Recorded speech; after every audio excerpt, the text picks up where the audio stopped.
Hi friends, this video is from interview.com. Interview.com is a job portal. If you're looking for a job, you can log on to interview.com and you can post your resume with us. What is an objects lock and which objects have locks? An objects lock is a mechanism that is used by multiple threads to obtain synchronized access to the object. A thread may execute a synchronized method of an object only after it has acquired the object's lock. All objects and classes have locks. A class lock is acquired on the class object. For example, you have a synchronized method, transfer account.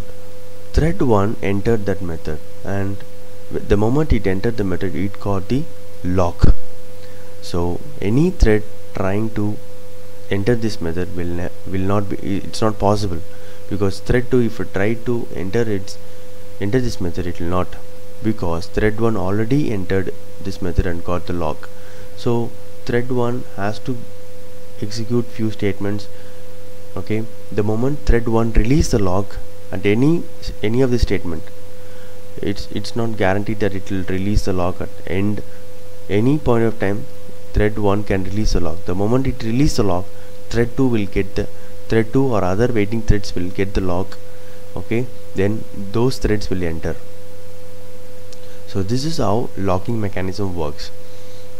So if you don't have locking mechanism, what will happen is the shared variable with the shared data can be messed up and it will become inconsistent, because multiple threads can access it and do lot of changes, and it'll lose its consistency.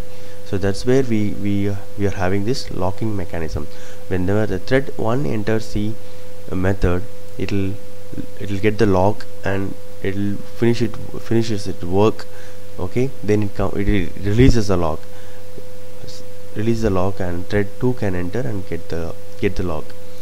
Okay, so this is how locking mechanism works in order to protect the shared data in a synchronized method. Hope this video is useful. Thank you and all the best.